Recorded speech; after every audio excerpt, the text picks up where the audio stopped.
प्रिय साधकों, ओम नमः शिवाय, हर हर महादेव। आज हम जीवन के सबसे महत्वपूर्ण तत्व हंसी खुशी और प्रसन्नता की चर्चा करेंगे, क्योंकि हंसी खुशी और प्रसन्नता ही जीवन के बाकी सारे तत्वों को जागृत करती है और इसे ही भाग्य उदय होना कहते हैं। भाग्य के प्रति आपकी बड़ी उत्सुकता है। क्या है भाग्य? मेरे विचार से भाग्य का सीधा अर्थ है शुभ तत्वों का जागरण। और जब शुभ की बात है तो निश्चित रूप से बात किसकी होगी? शिव की, क्योंकि शिव का अर्थ ही शुभ है। आओ सबसे पहले शिव प्रार्थना करते हैं कि हे शिव, आप हमारे जीवन में शुभ तत्वों को जागृत करें। नमः संभवाय च मनोभवाय च नमः, शंकराय च मयस्कराय च नमः शिवाय च शिवतराय च। क्या अर्थ है कि हे शिव, आप हमारे जीवन में सारे तत्वों में विराजमान हैं और आप ही हमारे जीवन के कल्याण और सुख के मूल स्रोत हैं। शिव ही हमारे जीवन के कल्याण भाव और सुखों का विस्तार करते हैं, क्योंकि शिव कल्याण स्वरूप है, मंगलमयता की सीमा है। उन शिव को में हम सब नमन करते हैं। देखो भाई, शिव क्या है? देवों के देव हैं, महादेव हैं, परमात्मा है। कई बार मैं सोचता हूं कि हर मनुष्य में शिव है, और हर मनुष्य में शिव है तो फिर अभी इतना मनुष्य उद्विग्न क्यों है? जब देखो भ्रुकुटी तनी रहती है, सब तनाव से भर रहे हैं। ऐसा लगता है जैसे मनोमन भार ढो रहे हैं। मेरे पास तो रोज सैकड़ों ईमेल आते हैं, पत्र आते हैं, व्हाट्सएप आते हैं। ज़्यादातर साधक अपने मन में चल रही पीड़ाओं का उल्लेख करते हैं, और मैं जानता हूं कि इन पीड़ाओं के कारण उनके शरीर की क्रिया शक्ति, मन का संतुलन, बुद्धि की तीव्रता सभी प्रभावित हो रहे हैं।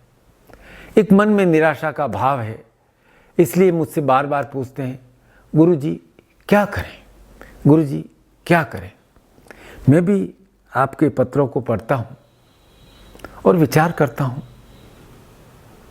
कि मनुष्य के मन में इतनी नकारात्मकता क्यों भरी हुई है? हर व्यक्ति इतना अकेला और निराश क्यों है? क्या हो गया इसे? अब आप पिछले 20-30 साल में देख लो, विज्ञान ने तो बहुत उन्नति कर ली है। जीवन पहले की अपेक्षा बहुत सुगम हो गया है, आना जाना आसान हो गया है। एक दूसरे से आप तत्काल बात कर सकते हैं, वीडियो कॉल कर सकते हैं, ईमेल से, मैसेज से, व्हाट्सएप से तत्काल बात कर लेते हैं। कौन कहाँ है एक क्षण में मालूम पड़ जाता है। दिन भर में हजारों आपके पास संदेश आते हैं, आप हजारों संदेश भेजते हो। फिर भी मन में इतना सन्नाटा क्यों है? क्या कारण है कि मन में इतनी उदासी भरी हुई है? अभी श्रावण मास था। श्रावण मास में तो मैं नित्य अभिषेक करता ही हूं। मेरी पूजा शिव की पूजा से ही प्रारंभ होती है। एक दिन पूजा रूम में मैं गया,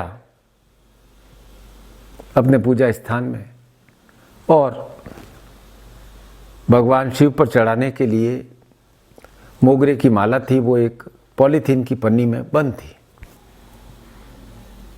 वैसे मैं पॉलीथीन के बहुत अगेंस्ट में हूँ। उस पॉलीथीन को हटाया और मोगरे की माला को और खुले फूलों को बाहर निकाला।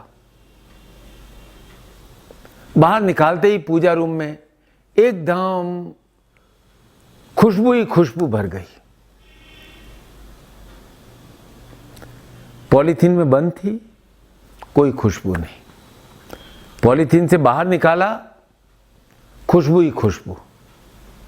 बस यही हमारे मन का हाल है। हमारा मन पीड़ाओं के दंश बार बार झेल रहा है। हमने ही इसे मन को नकारात्मकता के पिंजरे में कैद कर रखा है। अब जहाँ देखो डिप्रेशन पर बड़े बड़े भाषण हैं, उदासी पर बड़े बड़े भाषण हैं। उदास मत रहो, डिप्रेशन मत रखो, लोगों से बात करो, बात करने से डिप्रेशन चला जाता है। और नकारात्मकता तो बहुत मामूली बात है, छोड़ दिया जाता है। लेकिन सब यही कहते हैं नकारात्मकता है, मनुष्य अपने आप इस पर निदान पा लेगा। पर बात छोटी नहीं है। ये नकारात्मकता का भाव जो है यह हमारे मानस को प्रभावित करता है, सोच को बदल देता है। नकारात्मकता का शाब्दिक अर्थ है नकार देना। इसलिए ज़्यादातर लोग अपने जीवन में मौके, अपनी क्षमता, अपनी खुशियाँ, सब अवसरों को नकार देते हैं। क्योंकि नकारात्मकता के कारावास में कोई बंद हो जाएगा तो बिल्कुल ऐसी ही बात हो जाएगी कि चाहे बाहर सूर्योदय हो गया है लेकिन वो कहेगा अंधेरा ही अंधेरा है। मैं आपको एक छोटी सी कथा और बताता हूँ नकारात्मकता के भाव के बारे में। कोई 1914-15 की बात थी। एक बहुत बड़ी अमेरिका की कंपनी थी जूतों की।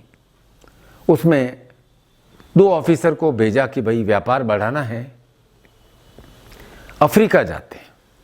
भेजा। अब वापस आए, वहाँ के लोगों को देखा, मिले, किए। एक ने आकर के कहा कि पूछा उसको ऑफिसर ने कि क्या है हमारे प्रोडक्ट का वहाँ अफ्रीका में क्या भविष्य है। एक ने कहा क्या भविष्य? कोई भविष्य नहीं है, वहाँ तो कोई जूते पहनता ही नहीं है, नो फ्यूचर। दूसरे को पूछा भाई तुम्हारी क्या रिपोर्ट है?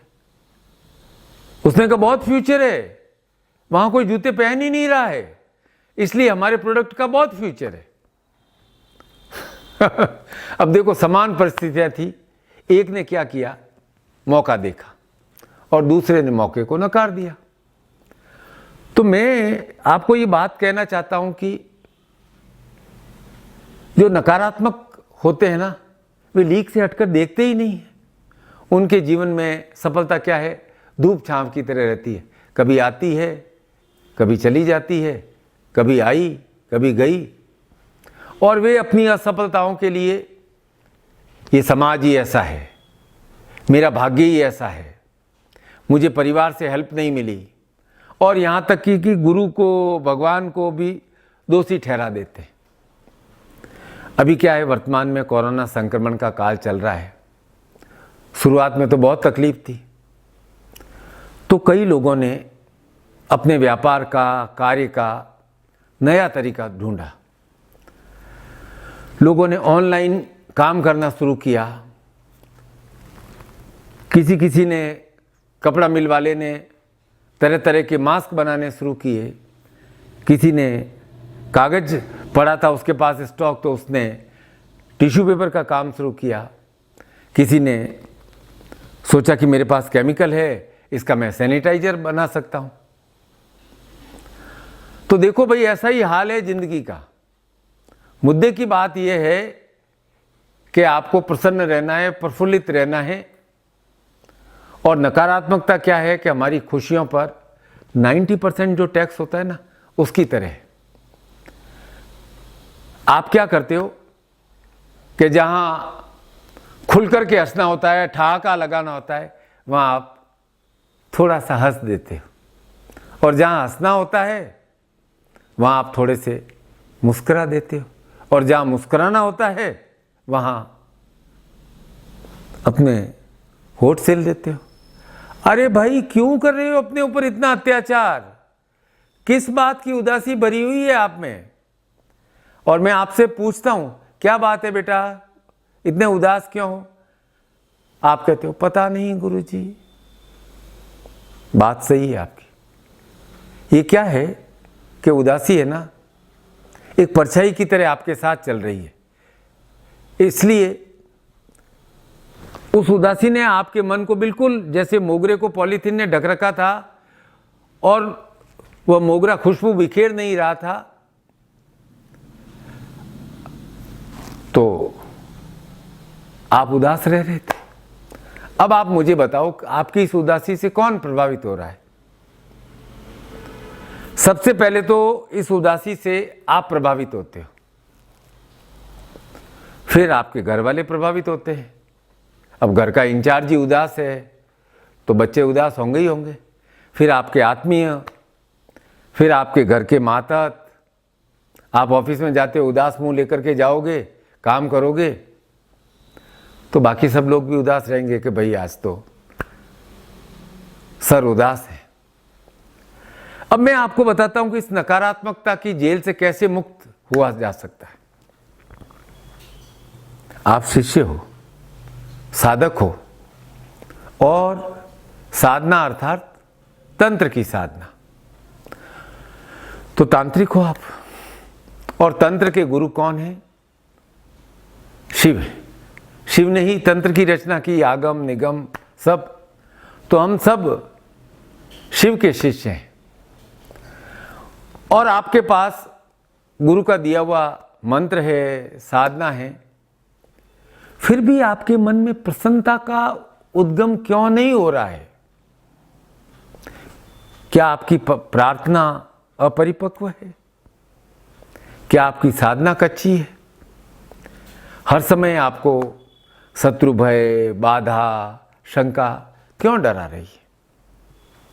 अब आपने साधना के लिए 1 घंटा 2 घंटा नियत जरूर कर रखा है और 1-2 घंटे में आप साधना करके निवृत्त हो जाते हो। और मैं सत्य कह रहा हूं, स्पष्ट कह रहा हूं कि साधना और मंत्र जब भी आप इस प्रकार से करते हो कि जैसे ये भी कोई काम हो, और उसके बाद साधना किया, पूजा किया, मंत्र जप किया और उसके बाद फिर वापस वही शिकायतें, वही क्रोध, वही पीड़ा, ऐसा लगता है कि पूरे दिन आप एक अदृश्य कोड़े से एक अज्ञात अपराधों के लिए खुद को मारते रहते हो। फिर वही शिकायत, फिर वही क्रोध, फिर वही पीड़ा का रूटीन। और इस कारण स्पष्ट बात है कि आपका मन निराशा के बंधन से पूरी तरह मुक्त नहीं हो पाता है। गंभीर मत रहिए। एक बात मैं आपको सुनाता हूं, बहुत सत्य घटना है, मेरे एक मित्र डॉक्टर ने बताई। एक आदमी की पैर की हड्डी टूट गई। हड्डी टूट जाती है तो क्या करते हैं? प्लास्टर करते हैं। डॉक्टर ने प्लास्टर कर दिया और कहा कि ये प्लास्टर, हड्डी थोड़ी ज़्यादा टूटी है, रॉड भी डाली है, 40 दिन बाद प्लास्टर खुलेगा। डॉक्टर ने कहा कि रेस्ट करो अभी। 40 दिन बीत गए। डॉक्टर साहब के पास गया वो और उसने कहा, डॉक्टर साहब आज मैं बहुत खुश हूं, आज मेरा प्लास्टर खुल रहा है, परेशान हो गया था। डॉक्टर साहब ने कहा कि अरे भाई परेशानी की क्या बात थी, प्लास्टर ही तो था। बोला, डॉक्टर साहब आप समझते नहीं हो, ये 1.5 महीना मैंने कैसे निकाला है। दूसरी मंजिल पर मेरा कमरा है तो रोज मैं अपने कमरे में जाने के लिए क्या था कि वो पाइप के ऊपर चढ़ करके जाता था। अब आज प्लास्टर खुल जाएगा। रोज पाइप से ऊपर चढ़ता था, पाइप से हाथ तो मेरे ठीक थे और मैं नीचे उतर जाता था। अब मेरा प्लास्टर खुल जाएगा, मैं सीढ़ियों से आराम से अपने कमरे में जाऊंगा। डॉक्टर साहब ने कहा कि तुम्हारा प्लास्टर नहीं खुलेगा, अभी 2 महीने प्लास्टर और कस करके बांध के रखना पड़ेगा। क्योंकि तुम्हारी हड्डी जुड़ी ही नहीं। अब आप ही बताओ कि आप मंत्र जप करने के बाद, साधना करने के बाद मन को आराम देने के लिए क्या करते हो? अपने मन को प्रसन्न रखने के लिए आप क्या प्रयत्न करते हो? और 1 घंटा 2 घंटा आपने साधना कर ली, पूजा कर ली, फिर आपने अपने मन में वही रिकॉर्ड चला दिया, उसने मेरे साथ गलत किया, मुझे इतने दुख क्यों मिलते हैं, मुझे मेरी मेहनत का फल क्यों नहीं मिलता है, मेरे माँ बाप ने मुझे कम दिया। बिल्कुल आपकी हालत बिल्कुल वैसी ही है, उस मरीज की तरह है जो कि प्लास्टर हो गया है, फिर भी पाइप के सारे ऊपर नीचे जा रहा है, जैसे उसकी हड्डी कभी जुड़ी नहीं। वैसे आपके मन में भी उजाला होगा नहीं। अब आप चाहे कितने ही मंत्र जप कर लो, क्योंकि आपके मन में नकारात्मक भाव है भैया। तन्मे मनः शिव संकल्पमस्तु। मंत्र जप के बाद क्या करना है आपको? मन के विष को निकालना है। क्या करना है? मन के विष को निकालना है। और कैसे? तन का विष कैसे निकलता है? परिश्रम से तन का विष निकल जाता है। वैसे ही जो मन का विष है, यह आपके प्रयासों से ही निकलेगा। साधना आपकी सहयोगी है, लेकिन आपको थोड़ा शारीरिक मानसिक पसीना भी बहाना पड़ेगा। मन के ऊपर जो बोझ है उसको हल्का करना है, शिकायतों से मुक्त होना है। ऐसा करो, मन को बोझ को हल्का करना है ना, तो ऐसे कार्य करो जहां तुम्हें प्रति उत्तर की अर्थात फल की कोई आशा नहीं हो। आप परिश्रम इसलिए करते हो कि फल मिले। अब आप मेरे कहने से ऐसे कार्य करो जिसके फल की कोई आपको आशा ही नहीं हो। इसे शास्त्रों में दान कहा गया है, लेकिन इसमें ही निदान है। ऐसा करो, अपने घर में कभी गमले में एक पौधा लगा दो, कभी आपका जो धोबी आता है उसके लड़के से बात कर लो, कोई रास्ते में जा रहे हो मिल गया तो उसको जय श्री राम जय सीताराम बोल दो, कभी सफाई वाले से भी बात कर लो, कभी घर में कोई पुरानी चीज़ें पड़ी है उनको साफ कर दो। मैं तो स्पष्ट कहता हूं कि कोई जरूरी नहीं कि एकदम बड़ा काम किया जाए, पर आपकी नीयत विचार बड़ा होना चाहिए। धीरे धीरे ऐसा लगेगा कि आपका मन प्रसन्न हो रहा है। बस उस समय सतर्कता के साथ, सजगता के साथ मन की रक्षा करनी है। तन्मे मन शिव संकल्प लसु। एक लक्ष्य के साथ हमें संकल्प लेना है कि भाई अब मैं अपने इस मन को और अधिक दूषित नहीं होने दूंगा, इस मन पर और अधिक बोझा भार नहीं डालूंगा। अब आपने किसी को फोन किया और वापसी में उसका जवाब नहीं आया, आप परेशान हो गए। क्यों परेशान होते? नहीं आया तो नहीं आया। अब तुम कोई काम करना चाहते थे और तुम्हारे अनुसार वो काम नहीं हुआ, नहीं हुआ। अब परिस्थितियां तो ऐसी आती रहेंगी, पर आप इतना अधिक सोचते क्यों हो? ये सोच विचार की प्रक्रिया क्या है कि वो एक मैग्नीफाइंग ग्लास होता है ना, उसी तरह से जिस विषय पर भी आप सोचते ज़्यादा हो ना, वो उस विषय को जूम कर देती है और फिर आपके मन की सुई वहाँ अटक जाती है। उसी विषय पर बार बार सोचते रहते। अब मन को व्यर्थ की बातों का बोझ मत भरो, बोझ झोटे धोते थक जाओगे। अरे भाई, सोचना है तो अपने मन के शिव के बारे में सोचो, क्योंकि शिव ही कल्याण देते हैं। शिव की तरह दाता कौन है? कोई नहीं। मन उदास है, ओम नमः शिवाय बोलो। मन उदास है हर हर महादेव बोलो। मन प्रसन्न है और जोर से हर हर महादेव बोलो, बार बार बोलो, मन से बोलो, वाणी से बोलो। ये मन की उदासी, मन की निराशा, सब मन का विष सब जड़ से चल जाएगा। तन्मे मन शिव संकल्प मस्तु।